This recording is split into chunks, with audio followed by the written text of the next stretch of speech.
magiging cabinet natin. So I hope na I can finish the other one before this weekend. Maybe until tomorrow. At ito yung side ng cabinet na pinalitan ko kasi nga damage yung portion sa taas. And then, ayan, pinapalitan ko nga siya. Tapos ito yung batang makulit na gusto magpalambing sa mami. Kaya, yan. And then, kung nakikita nyo, nagmano-mano ako dyan. Tapos napakahirap niya. Kasi hindi ko ma-figure out paano i-loose yung sa grinder. Kasi nga masyadong matigas. So, hindi kaya ng superpower ko. So, ayan. Mano-mano tayo, girl. Okay, kaya mo yan. Pagod na yan. Tignan nyo. Pagod na talaga yan. Tapos ito ngayon dalawa kong anak naglalaro pa. Okay din naman kasi nawawala yung pagod ng mami kung nandyan sila. Come on. Sige, kaya mo yan. Go, go, go, go, go, go. Then after that, I went ahead. Tinanggal ko muna siya. And then, naglagay na ako ng wood glue. Tapos, ibabalik natin yan mamaya. And then, magfa-final na tayo. Gumamit ako ng finishing nails na 1 inch sa pag dikit ko yan. Final. O, yan. Ididikit ko na siya. And then, bang! And then, gumamit lang ako ng finishing nails. So, to secure it more. Tapos, ayan. O, diba? Panday na siya.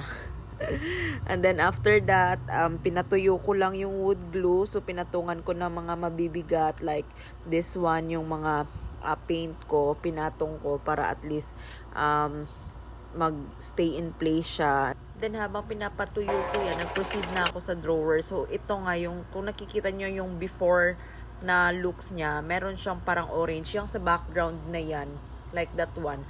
Napaka-orange niya. And then, para siyang wallpaper na hindi ko maget. So, ang ginawa ko is tinanggal ko talaga yung layer na yun. So, medyo mahirap nga siya. Gumamit ako ng cutter. And then, after that, I sand it down using my sander. Gumamit na lang ako ng number 60 na grit kasi masyadong makapal yung parang paper na ano. So, ayun din naman. Ayan. So, after that, nakita nyo, tapos ko na siya. And then, meron akong cut na mga wood dito. Ito yung lalagay ko dyan sa mga, sa mga spaces. So, if you remember, may handle siya na parang recessed type. And then, gusto kong palitan. So, ayan. Nag-cut ako ng mga wood. And then, yan. Ididikit ko siya using the wood glue. Isi-secure natin siya para at least to cover up yung hole ng previous handle. Kasi papalitan natin yung handle. So, ayan na nga. Tapos na ako dyan.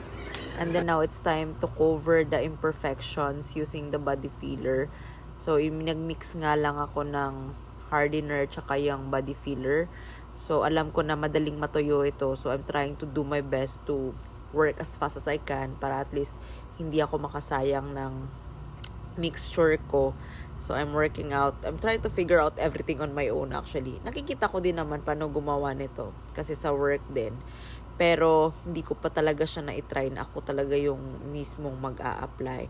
Then, ito yung kinover up ko na yung hole kanina na kinover natin ng wood. So, dito tayo focus kasi dapat i-feel natin yung mga voids. Hindi kasi perfect din naman yung pagka-cut ko. So, ayan. I'm trying to cover everything up using my body filler. And then, after that, we will sand it down para at least ma-flatten natin lahat. So, ayan. Sige lang. Go, girl.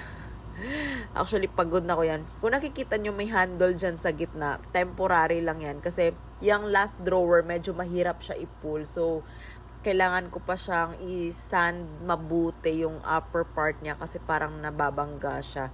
So, for the meantime, nilagyan ko muna siya ng handle para pag nag-pull ako ng drawer, hindi ako mahirapan. But we will remove it eventually. So, after ko naglagay ng body filler, ayan, sinasand ko na nga siya para at least ma-flatten na siya. And after that one, we will proceed with the primer.